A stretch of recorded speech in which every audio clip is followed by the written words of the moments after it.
Monsieur le représentant du ministre de la Gouvernance territoriale, du Développement et de l'Aménagement du territoire, Mesdames et Messieurs les membres de la commission scientifique, Monsieur le directeur de ENDA EcoPop, Mesdames et Messieurs les participants, chères populations du Sénégal, chères populations de mon département si cher, j'ai le plaisir aujourd'hui de participer à cette belle initiative qui promeut la décentralisation, mais puis qui promeut aussi le développement local.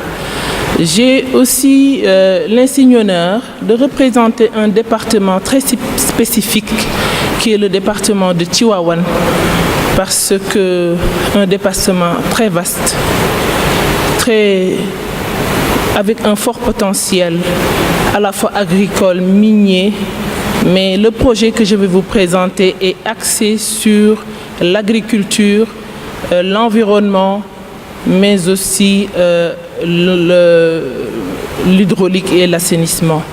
Je dirais un projet novateur que nous pourrions plus ne pas réussir si on ne s'était pas appuyé sur un outil majeur que la décentralisation a mis à notre disposition. Je veux parler de la coopération décentralisée. Comme vous le savez, les départements sont un nouvel ordre de collectivité territoriale né de l'acte 3 de la décentralisation, qui est une réforme très récente mais majeure, initiée par son Excellence le Président de la République, M. Macky Sall, pour que les territoires les plus reculés du Sénégal se sentent concernés par le département. J'ai eu la chance d'être la seule, en tout cas la deuxième femme élue, présidente de département dans ce Sénégal de 607 collectivités territoriales. Alors, c'est un département fort de 490 000 âmes, 245 500 hommes, 245 100 femmes, 252 000 jeunes. Donc un département à fort potentiel de jeunes. Qui dit jeunes dit tentative d'aller à l'exode. Qui dit jeune dit emploi. Qui dit jeune dit nécessité d'éducation. C'est pour cette raison, quand il s'agit d'aller chercher des moyens pour développer ces perspectives, je me suis appuyée sur la coopération décentralisée avec la région Midi-Pyrénées, devenue aujourd'hui l'Occitanie, et qui est dirigée par une femme comme moi. De quoi s'agit-il? Il s'agit d'un projet innovant qui s'appelle Projet pour la promotion de l'emploi durable et décent des jeunes en milieu rural et périurbain dans le département de Tivaouane. C'est un projet qui a un seul objectif, voire deux. Le premier objectif, c'est l'éradication de la pauvreté. Vous savez, le département de Tivaouane est un département qui fait partie des départements les plus démunis. Alors, il fallait trouver, avec son potentiel agricole, l'aridité des sols, le manque de substances organiques pouvant booster son agriculture, il fallait trouver des perspectives pour aider ce potentiel agricole à aller de l'avant, pour aider ce potentiel agricole à générer de l'emploi, pour aider ce potentiel agricole à utiliser les matières organiques, en tout cas des produits fertilisants. Et pour ce faire, il fallait trouver un projet de cette trempe que nous avons essayé de mettre en œuvre et qui commence à porter ses résultats. Le premier objectif, c'était l'éradication de la pauvreté, je l'ai dit. Aussi, éradication de l'exode rural. parce que c'est un département qui connaît une pluviométrie, même s'il connaît une pluviométrie abondante, n'a jamais, l'aridité des sols n'était pas à notre avantage. Donc il fallait trouver un système qui pouvait fournir des matières organiques pour que nos sols soient fertilisés au maximum, créer de l'emploi vert, participer à la salubrité des communes urbaines, parce que tant qu'il y aura vie, il y aura des déchets, et ces déchets peuvent être souvent de l'or. C'est pour ça, en lançant ce projet, j'avais parlé d'une caravane de l'ordure vers l'or dur. Parce que, une fois que ces déchets seront transformés, ils seront mis à la disposition des groupements de femmes, de groupements paysans qui transformeront ces déchets en compost, et ce sont ces composts qui seront fournis, en tout cas vendus aux producteurs agricoles qui sont au nombre de 5500, et ces producteurs agricoles utilisent ces fertilisants pour faire une agriculture intensive associée à ce que l'agriculture en période hivernale normale nous donne, créant ainsi l'autosuffisance alimentaire, mais aussi produisant des ressources suffisantes par la mise en place, en tout cas chez les jeunes qui sont au nombre de 200 dans les centres de production de compost. Nous avons 2 centres de compost qui sont l'un à Pire et l'autre à Mboro. Dans ces centres de production de compost, nous avons 200 jeunes. Ces 200 jeunes travaillent, collectent les déchets, les acheminent dans ces centres, les traitent et les revendent aux producteurs agricoles qui l'utilisent pour fertiliser leur sol, ainsi donner plus de production. Et ces jeunes aujourd'hui sont en train de gagner beaucoup d'argent parce qu'ils ne sont pas en train de gagner le SMIC, mais plus du SMIC, parce que chaque jeune dans ce projet gagne plus de 86 000 francs, 86 000 francs par mois à travers ce métier. Donc pour les femmes aussi, il y a un impact considérable de ce projet parce que les femmes maraîchères, les femmes se sont organisées en groupement et bénéficient aussi des retombées de ce projet. Aussi dire que nous avons eu comme objectif principal, en mettant en place un tel projet, de promouvoir le développement durable. Parce que le développement durable, je trouve, est une nécessité pour tous les pays du monde, a fortiori les pays les pays comme le nôtre, le Sénégal, qui a bâti un ambitieux programme qui s'appelle le plan Sénégal émergent, dans son axe 1 qui parle de l'axe 1 du plan Sénégal émergent, qui prend transformation structurelle de l'économie et croissance. Et il y a un objectif dans ce plan Sénégal émergent qui s'appelle transformation de l'économie. Donc transformation de l'agriculture commerciale et modernisation de l'agriculture familiale. Et c'est tous ces points que regroupe ce projet qui aussi a un autre point fort, à mon sens, en tout cas. C'est un projet multi-acteurs qui regroupe tous les démembrements de l'État, à commencer par l'administration territoriale, les préfets et les sous-préfets y ont participé, le conseil départemental de Tivaouane, le ministère des Affaires étrangères de la France, les organisations paysannes comme le FADEC, l'UGPM, l'Agence régionale de développement, et tout ce beau monde a fait que c'est un projet qui a mis l'accent sur l'aspect inclusif et participatif de l'acte 3 de la décentralisation si cher au président de la République, son Excellence Macky Sall. Pour terminer, je dirais tout simplement qu'il reste d'autres phases à faire, mais malheureusement, le département de Tivaouane n'ayant pas de budget propre, a fait appel aux sociétés minières, en tout cas aux entreprises implantées dans son sol. Des fois, les maires de mon département, qui sont au nombre de 18 communes, me disent « vous n'avez pas de territoire ». Et je leur réponds en leur disant « j'ai un territoire parce que mon territoire est départemental ». Ce qui fait que quand on fait appel à ces sociétés qui sont implantées dans le département, notre responsabilité sociétale s'adresse à la commune qui nous a abrités. Ce qui fait que la deuxième phase de ce projet tarde à voir le jour parce que nous n'avons pas de moyens. Et je m'en vais faire un plaidoyer dans ce sens pour que cette responsabilité sociétale des entreprises dont nous avons droit puisse nous être versée pour qu'on puisse dérouler la deuxième phase de ce projet qui est la préservation des sols dont nous venons d'être primés d'ailleurs pour cette deuxième phase par la CGLUA. Et j'en profite pour vous l'annoncer.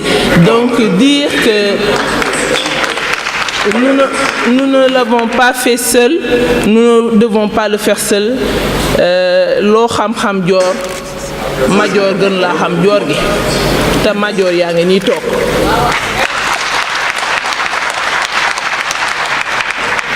Mon frère El Hadj Malick Diop me le rappelle souvent.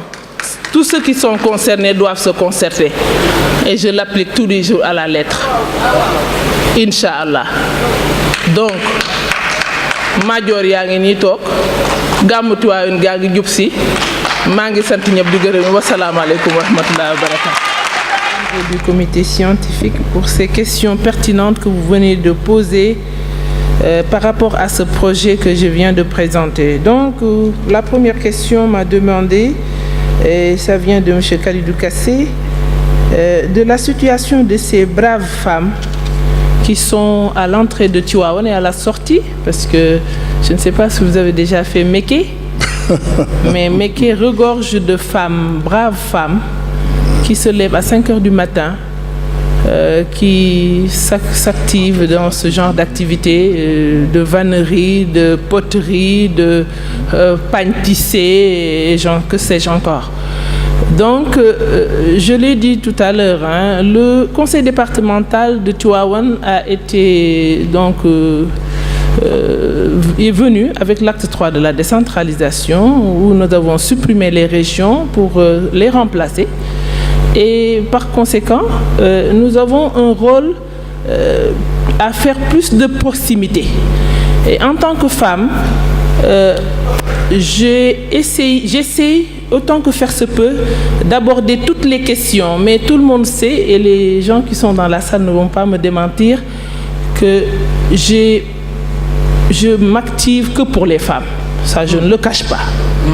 La preuve, quand j'ai pris le conseil départemental, j'ai élaboré mon plan de développement départemental. Et je suis le seul conseil départemental du Sénégal à avoir une commission genre, je crois, dans tout le Sénégal. Ça, on m'a fait la remarque dans une conférence au niveau national. Je suis le seul conseil départemental. Donc, je prends à bras le corps le sort de ces femmes qui sont mes sœurs, parfois les amies de mes sœurs, et je suis très sensible à leurs conditions. C'est pour cette raison, quand le plan de développement départemental a été élaboré, une part belle revient aux femmes. Et récemment, je crois que c'est au mois d'avril, j'ai eu à inviter une délégation venant du Maroc. Si je peux m'exprimer, c'était la sœur du roi, quelqu'un que j'ai rencontré au CSW aux États-Unis, qui a été charmé par un exposé que j'avais fait sur la situation des filles, la situation scolaire des filles. Et cette femme est venue me rendre visite pour prendre en compte la situation de ces braves femmes dont vous parlez à l'entrée de Tivaouane et à Méké. Et ce jour-là, nous avons sillonné tout le département pour essayer de le retrouver. Et il a été retenu que leurs conditions de travail seront améliorées. Nous avons aussi visité Taïba Ndiaye à cette occasion, je me souviens. Ils vont mettre en place une structure de transformation, de fabrication en poterie, parce qu'ils ont trouvé que les moyens qu'elles utilisaient étaient trop rudimentaires. Ils vont construire, à l'image des souks de Fès et de Rabat, c'est déjà acté, hein, Mao. Donc, nous allons nous y atteler parce que c'est très important que les femmes soient outillées et soient accompagnées. Parce que quand tu éduques une femme, quand tu donnes à une femme les moyens de sa politique, c'est toute une société qui se retrouve aidée. Je pense que c'est ça que je pouvais dire pour cette première question. Pour ce qui est de la deuxième question qui parle du budget sensible au genre, si j'ai créé une commission genre, je pense que c'est parce que j'ai été sensible à la condition genre. Et pour moi, le genre n'est pas uniquement la femme, hein, c'est toutes les personnes vulnérables. Merci encore de le dire. Voilà. Mais en tout cas, depuis que je suis à la tête de ce département, des activités ne manquent pas à l'endroit de ces femmes. Des fois, on le prend sur le budget du département, qui est un faible budget, hein. Si on sort à peu près le budget de fonctionnement, il ne nous reste rien pour investir. Mais je me dis souvent, et tous ceux qui me côtoient savent que j'ai ce jargon dans mon langage, il ne s'agit pas d'avoir de l'argent. Il s'agit d'avoir des idées et de savoir les mettre en œuvre et croire en soi, comme le disait la conscience historique de Cheikh Anta Diop. Et c'est ça ma conviction. Nous avons essayé de faire beaucoup d'activités à l'endroit des femmes, allant de la santé. Parce que chaque année, j'organise des dépistages de ces fléaux qui nous guettent en tant que femmes pour leur donner la santé. Parce que si tu n'as pas la santé, tu ne peux rien faire.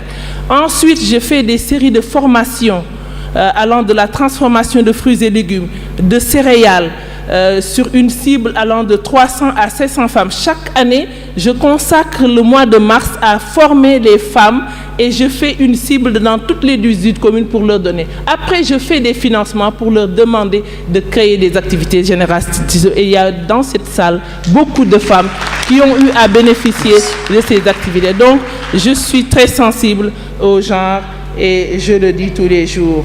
La troisième question me demande quels sont les secteurs d'activité enrôlés dans ce projet.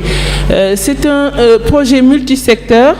Je veux parler de l'agriculture d'abord, l'assainissement, la création de revenus, en tout cas d'activités génératrices de revenus, et la création d'emplois des jeunes et des femmes.